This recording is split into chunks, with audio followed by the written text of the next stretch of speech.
Le Japon est une terre de contrastes. Entre jardins zen et mégalopoles, les Japonais se sont pris d'affection depuis quelques années pour de bien étranges personnages. Rigolotes, mignonnes ou parfois franchement affreuses, les mascottes, Yurukiara en japonais, ont envahi le pays. Qu'elles représentent des villes, des entreprises, voire des services du gouvernement, on les retrouve un peu partout dans la vie quotidienne de l'archipel.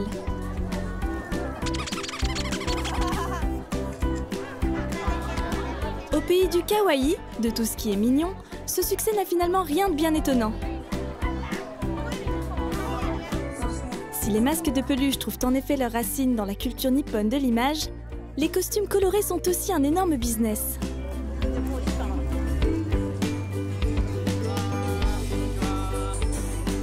Bienvenue au bal des mascottes.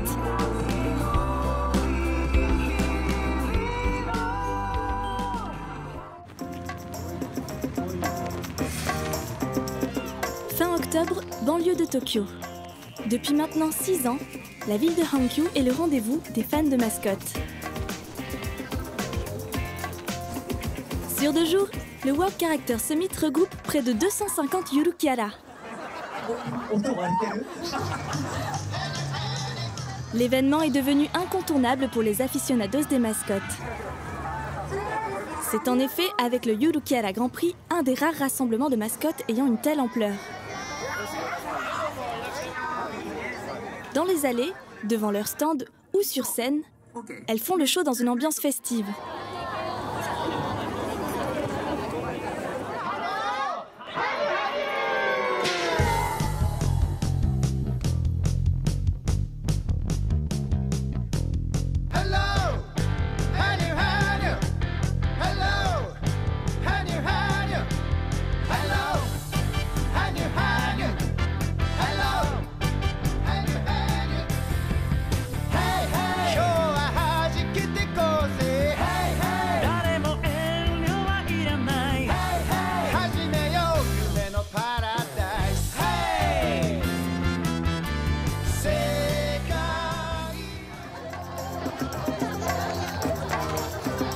Cette année, le World Character Summit espère encore dépasser les 400 000 visiteurs. Malgré ce nombre record de festivaliers, il est loin d'avoir l'audience et la couverture médiatique du Yurukiara Grand Prix.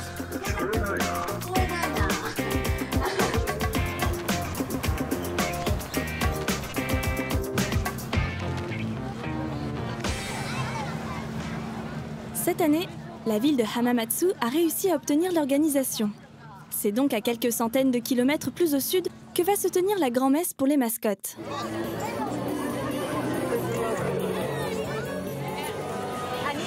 Depuis 5 ans qu'il existe, le Grand Prix a fini par s'imposer comme un point d'orgue dans le planning de toute mascotte qui se respecte. Plus de 1700 d'entre elles, issues de tout le pays, ont tenté leur chance aux présélections. Sous l'œil attentif des médias, les 200 rescapés vont se lancer à la conquête du titre tant convoité de mascotte de l'année.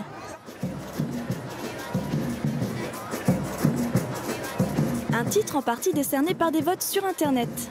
En 2015, les organisateurs en ont comptabilisé plus de 50 millions. Des scrutins à gagner aussi dans les allées et sur les podiums du festival. Les mascottes et leurs accompagnateurs ont 3 jours pour faire le plein de voix, au gré d'une compétition bon enfant.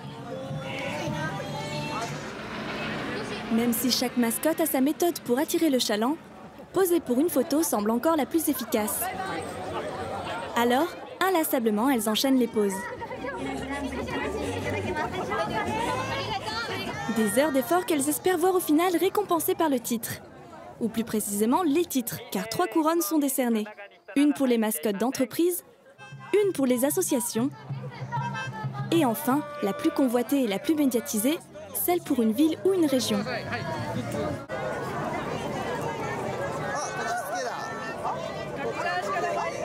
La plupart des anciens vainqueurs de cette catégorie sont aujourd'hui largement populaires au Japon. Mais l'ours noir Kumamon, la mascotte de la préfecture de Kumamoto, vainqueur en 2011, est lui devenu une véritable star internationale.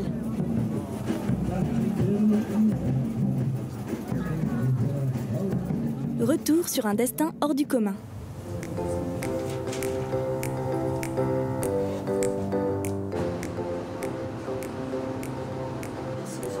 C'est à Tokyo que nous retrouvons Koyama Kundo, scénariste à succès et père de Kumamon. Il revient sur la genèse du personnage. Tout commence en 2010. Il y avait un projet de nouvelle ligne Shinkansen sur l'île de Kyushu. La ligne devait passer par la ville de Kumamoto et la préfecture m'a donc demandé de m'occuper de la campagne de promotion. Comme les gens de la région de Kumamoto ne semblaient pas vraiment s'intéresser à leur région, nous avons pensé que la campagne devrait essayer de les sensibiliser. L'idée était donc de les inciter à découvrir, à mieux connaître leur propre région. Pour inspirer les gens, j'ai pensé à intituler la campagne Kumamoto Surprise. Mais la préfecture voulait plus que le simple logo en forme de point d'exclamation. Ainsi est né Kumamon. Son visage exprime l'étonnement. Il est toujours à la recherche des choses étonnantes de la région.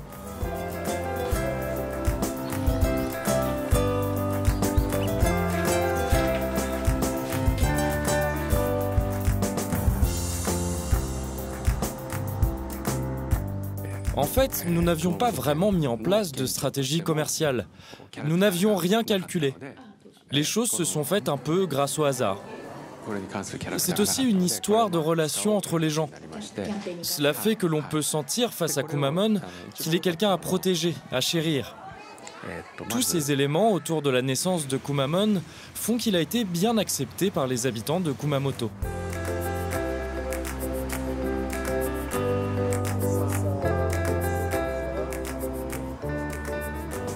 Grâce à Kumamon, les habitants de Kumamoto sont devenus fiers de sa région natale, plus que jamais.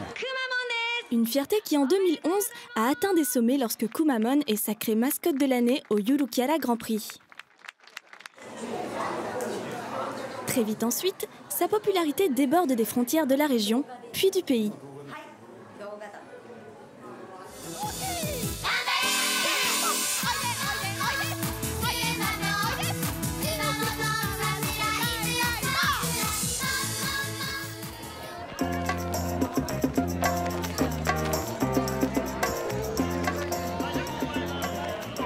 Sur l'édition 2015, les scores sont serrés. Pour l'instant, la tête du classement est occupée par Mikian. Avec sa bouille qui nous rappelle une mandarine, un fruit très cultivé dans la préfecture d'Ehime qu'elle représente, Mikian a en effet tous les atouts kawaii pour l'emporter.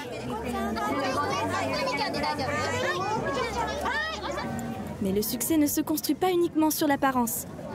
Le caractère du personnage joue lui aussi un rôle important. On le trouve très mignon et sympathique.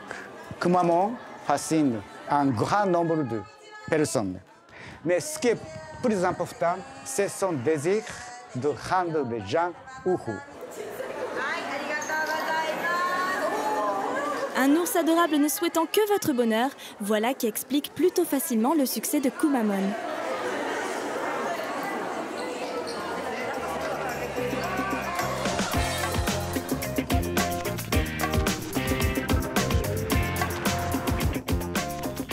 Plus étonnant est le cas de Melon Kuma. Cet ours hybride est la mascotte des producteurs de melons de Yubari de l'île de Hokkaido. Loin de l'image kawaii habituelle, il est devenu célèbre pour sa manie de dévorer les gens et de son goût prononcé pour la tête des enfants.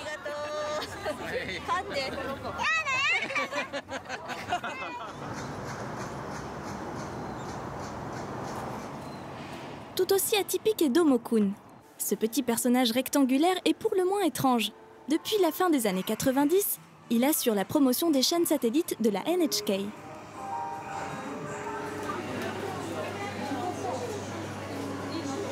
Et depuis, les produits dérivés à son effigie n'ont pas quitté les rayons.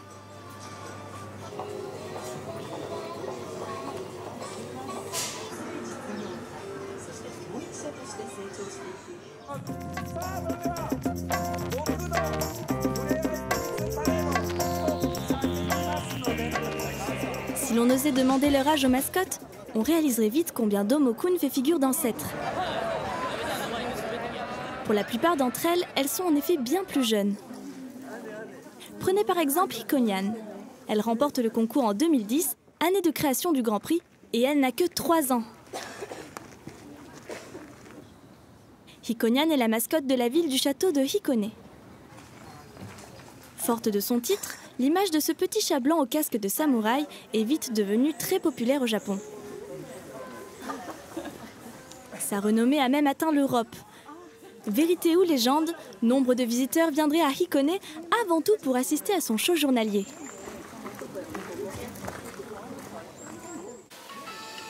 Les visiteurs délaissent peut-être le monument, mais rares sont ceux qui ne font pas une petite halte à la boutique souvenir. Le tout dans une ambiance musicale tout à l'honneur de Hikonian.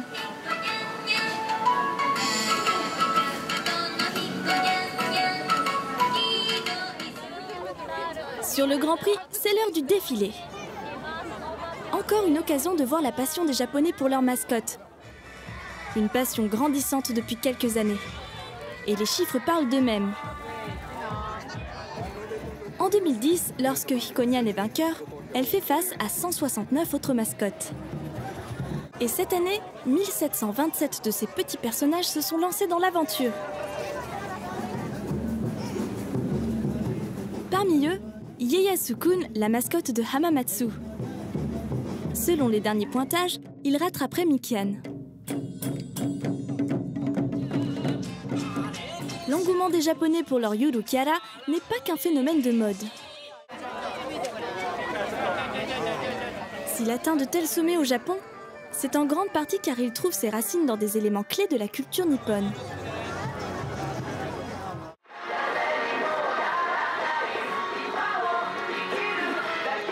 Dans l'art du trait par exemple, de la calligraphie aux estampes, le Japon a une longue tradition liée à l'image.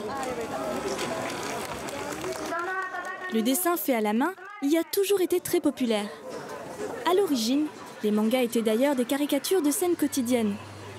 Aujourd'hui, on le sait, ils sont devenus une véritable institution. Parfois même, les dessins prennent pied dans la réalité sous les formes les plus inattendues. Une sorte de matérialisation, comme une première étape vers la personnification. Dans une société où le dessin est depuis longtemps un vecteur essentiel de communication, il est normal que les mascottes connaissent un tel succès. Koyama Kundo nous apporte un élément complémentaire. Au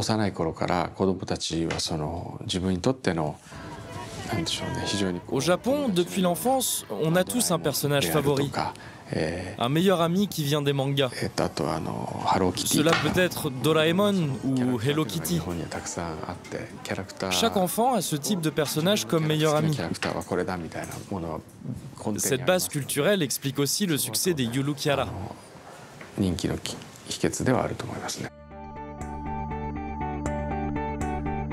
Le site du Grand Prix nous éclaire aussi sur ce qui pourrait être une des autres raisons du succès des mascottes. On y parle d'un Japon domaine de 8 millions de dieux, habitant rivières et montagnes, logeant dans les arbres ou les pierres. Une vision véhiculée par la religion Shinto. Cette présentation, à mots cachés, tend donc à rapprocher les mascottes des kami, les divinités Shinto. Ce n'est pourtant très certainement qu'un bel outil marketing.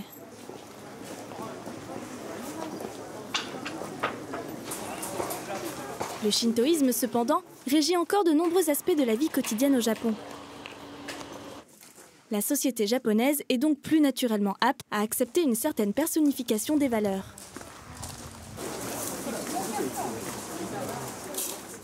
Kumamon est le symbole du bonheur. Le désir Kumamon est de faire une réaction en chaîne du bonheur.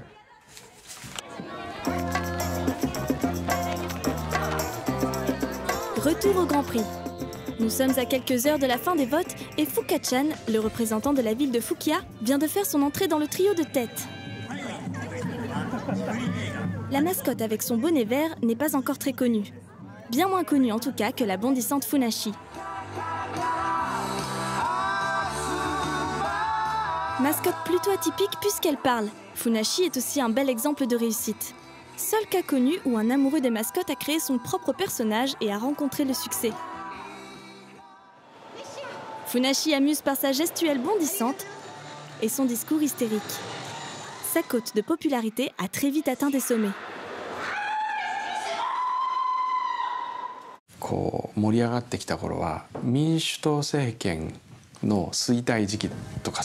C'est une théorie personnelle, mais je pense que la montée en puissance de la popularité des Yurukiara va de pair avec la fin de l'existence de grandes figures dans la politique japonaise.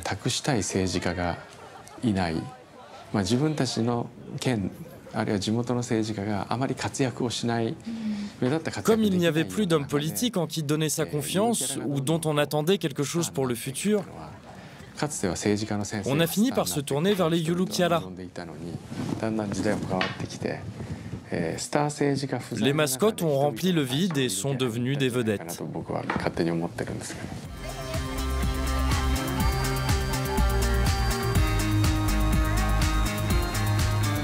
Personne aujourd'hui ne peut le nier, les mascottes sont devenues des stars. Mais il ne faut pas oublier leur raison première d'exister, la promotion.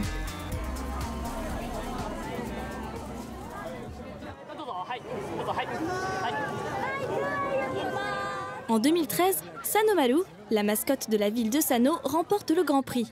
Avec son bol de ramen en guise de casque et ses brochettes de pommes de terre pour sabre, elle rapporte la même année plus de 100 millions de yens grâce à près de 350 déclinaisons de son image.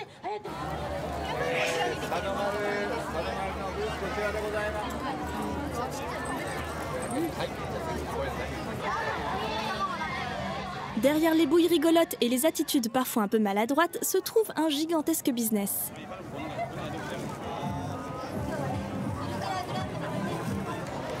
Si autant de villes, régions ou entreprises sont présentes tous les ans, ce n'est pas uniquement par goût pour la compétition. Les mascottes représentent un énorme marché. En 2014, Funashi aurait à elle seule généré plus de 5 millions d'euros. Un chiffre presque ridicule quand on le compare à celui réalisé par la star des stars. Y compris les industries hors de Kumamoto, les chiffres de vente des produits utilisent l'image de Kumamon a atteint à peu près 1 milliard d'euros. Les mascottes sont une véritable manne financière, car à côté de nombreux produits dérivés à leur effigie, on trouve aussi les produits locaux qu'elles mettent en avant.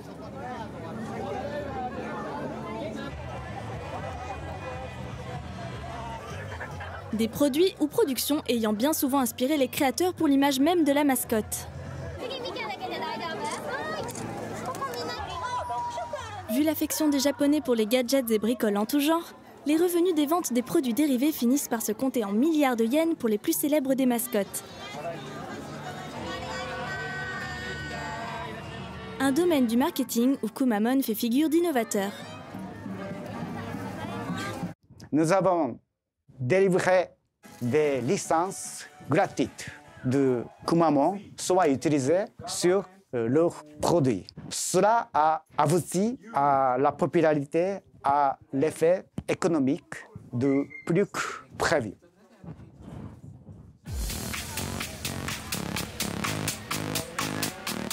Les millions annuels de recettes autour de Kumamon restent une exception. Au-delà des 76 800 visiteurs du Grand Prix, même le monde idyllique des mascottes peut parfois connaître la crise.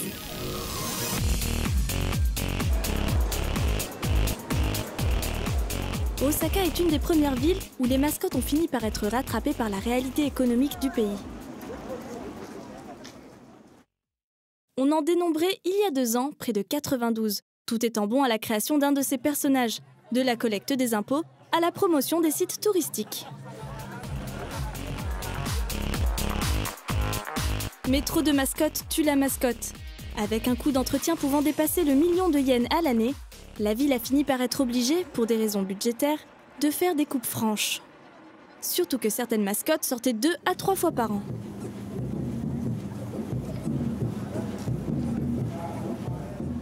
Au final, 68 des mascottes locales ont sauvé leur tête.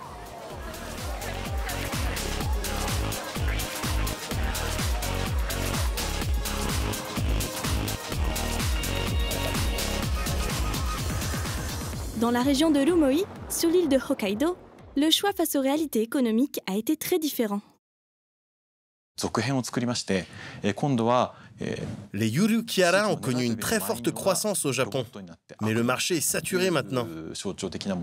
Elles sont partout et c'est difficile d'avoir une mascotte plus populaire que les autres. L'Umoi est une sous-préfecture ayant une histoire forte sur les 100 dernières années. Chaque sous-préfecture autour de l'Umoi travaillait séparément et économiquement cela posait des problèmes.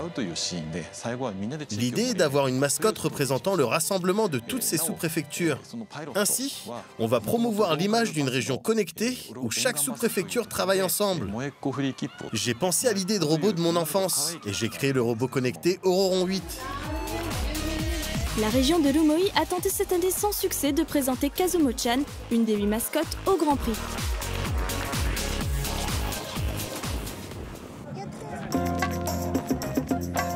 Atteindre le dernier niveau des sélections et pouvoir être présent sur les 3 jours du festival est déjà un grand pas en termes de visibilité.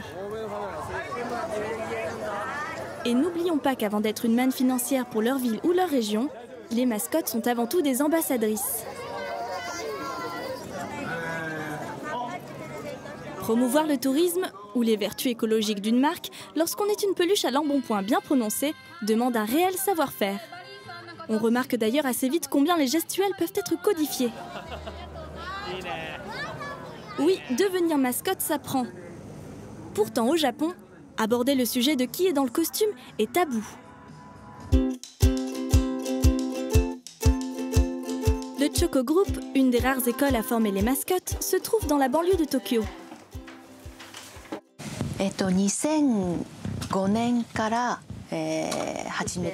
J'ai créé l'école en 2005, il y a donc 10 ans maintenant. Le costume, le kigurumi, est très lourd et il fait très chaud à l'intérieur. C'est donc pas toujours agréable et cela peut poser des soucis. Il faut donc être vraiment motivé. Si vous ne vous amusez pas en faisant ce métier, si vous commencez à le trouver trop dur, il vaut mieux arrêter. C'est un travail qu'il faut apprécier.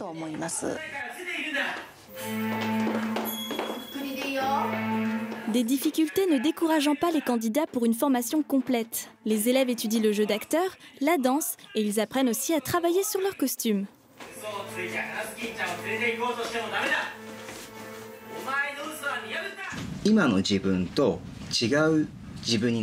Grâce à ce métier, je peux être une personne différente. Quand j'entre dans le costume de mascotte, je m'amuse à devenir quelqu'un d'autre. De plus, lorsque des enfants s'approchent de moi, on se serre les mains ou on s'embrasse. Je trouve cela très plaisant et cela me motive énormément.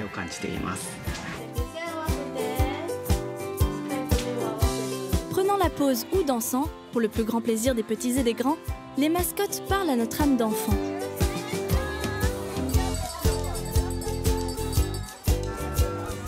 Le bonheur peut être aussi simple qu'un instant de partage avec une de ces peluches géantes.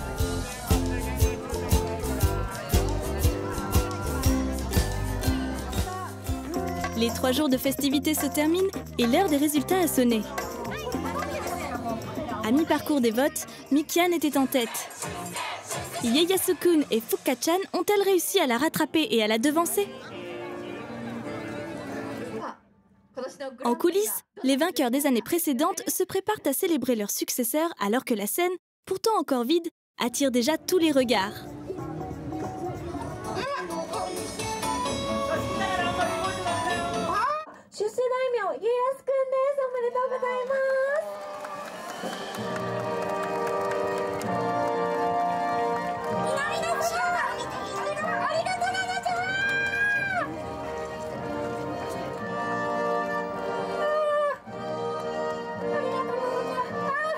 Cette année, au grand bal des mascottes, le vainqueur est donc Ieyasu-kun. Connaîtra-t-il un destin aussi glorieux que Kumamon ou finira-t-il oublié dans quelques mois? Pour le moment, souhaitons-lui bonne chance. Gambatte!